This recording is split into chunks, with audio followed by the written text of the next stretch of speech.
Shalom. Jawabnya apa ya? Shalom apa jawabnya? Shalom. Ini nggak ada yang jawabin nih Shalom. Oh iya, nggak apa-apa, nggak ada hukumnya dijawab atau enggak. Oh iya. Aduh, lega. Udah lupa. Perkenalkan, saya Priska Barusego dan saya Katolik garis keras. Buat yang belum tahu, Katolik itu agama yang jumlah sekolahnya lebih banyak dibanding jumlah rumah ibadahnya. Waduh, iya lagi. Aduh. Serius, jumlah sekolah Katolik itu lebih banyak dibanding jumlah gereja Katolik. Ayo, buat yang belum tahu juga, orang Katolik ibadahnya di gereja ya. Gereja, tahu gereja? Tahu. Bangunan yang sering disegel karena alasan perizinan.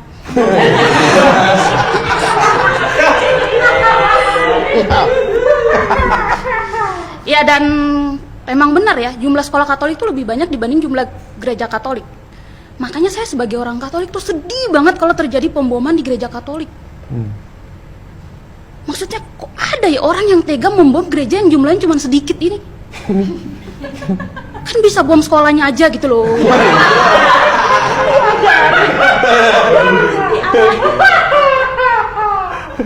Nggak, maksudnya gini, logikanya gini. Di dalam gereja Katolik itu sudah pasti semua isinya orang Katolik. Kalau terjadi pemboman kemudian ada korban, yang jadi korban sudah pasti semuanya orang Katolik. Kalaupun ada korban yang bukan Katolik, ya paling si pelaku bomnya. Aduh. Wow. Ya. Aduh.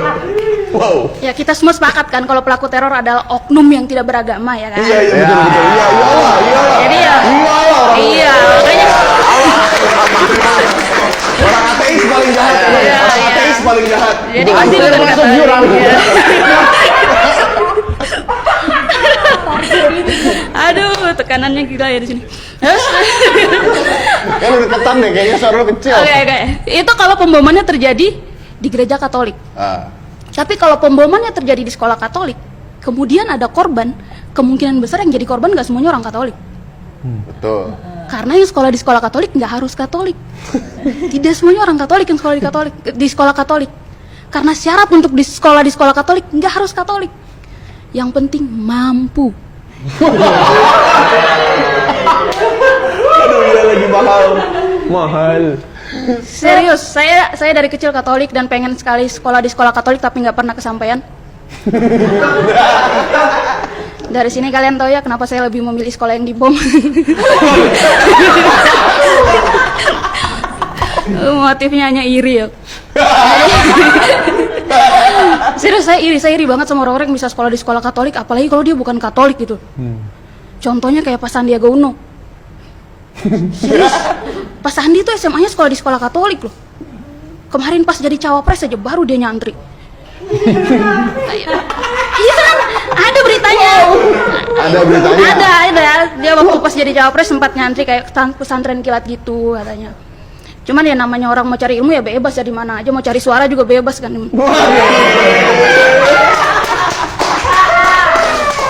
Suara kan banyak, kayak suara hujan misalnya, suara burung, ya no. Banyak. Iya, Bang Panji Pragiwaksono juga dulu SMA-nya di sekolah Katolik. Betul. Dan akhirnya jadi jubir Pak Anies, ya. Aduh.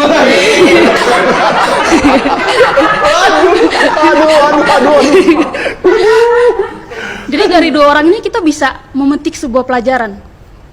Sebelum memulai karir di politik, sekolah dah di sekolah Katolik. Jadi cari ilmunya di sekolah Katolik, cari suara baru bebas.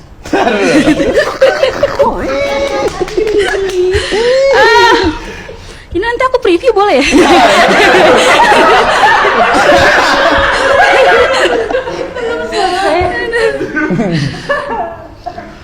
Ya.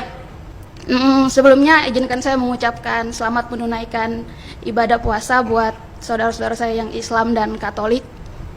Ya, karena faktanya tahun ini puasanya Katolik sama puasanya Islam tuh bebarengan. Oh, barengan. Iya, tahun ini bebarengan gitu. Jadi buat info aja, orang Katolik juga saat ini lagi menjalani masa pantang dan puasa menjelang Paskah. Info aja sih, kalau nggak penting skip. Ya. Dan saya sebagai orang Katolik saya senang banget loh. Tahun ini puasanya tuh beda, bisa bebarengan kayak gini, beda banget rasanya. Karena akhirnya setelah sekian lama saya baru merasakan menjadi umat yang berpuasa sambil nontonin warung makan digerebek. Biasanya saya nggak pernah ngerasain kayak gitu, puasa saya nggak pernah, kayak kita puasanya hening-hening aja gitu, nggak ada yang heboh gitu. Baru tahun ini kita puasa sesuai SOP gitu. Kayak, iya ini baru puasa yang SNI banget gitu loh, baru tahun ini. Iya, jadi saya senang gitu, senang banget, happy banget gitu kan. Dan ya gitulah resikonya kita kalau berpuasa nggak ada yang tahu gitu kan. Saya juga tahun-tahun sebelumnya kalau saya puasa tuh nggak ada yang tahu kalau saya puasa gitu kan. Makanya sering banget teman-teman saya tuh makan dan minum seenaknya depan saya. Untung iman saya kuat loh. Dia cuman makan dan minum mah saya nggak tergoda di 1 menit awal. Setelah itu ikutan makan juga saya gitu. Sering banget gagal puasanya gara-gara orang lain yang nggak ngerti gitu kan. Cuma dia jadi orang yang agamanya tradisi di agamanya tuh nggak diketahui banyak orang tuh emang agak sulit gitu. Saya pernah lagi makan berdua sama teman saya, dia non Katolik, dan pas lagi Non Katolik. agak asing ya, nggak cocok gitu ya.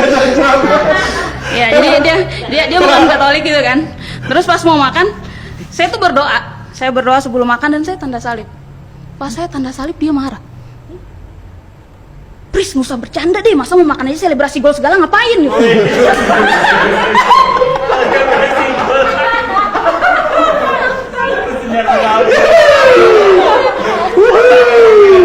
Saya tanda salib dibilang selebrasi gol loh. Padahal sebagai orang Katolik, sebelum makan kita berdoa, tanda salib tuh wajar banget, wajar gitu loh. Kalau dia mau marah pemain bolanya sana. Ngapain mereka selebrasi gol pakai doa makan?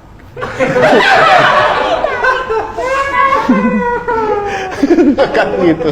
Kebalik.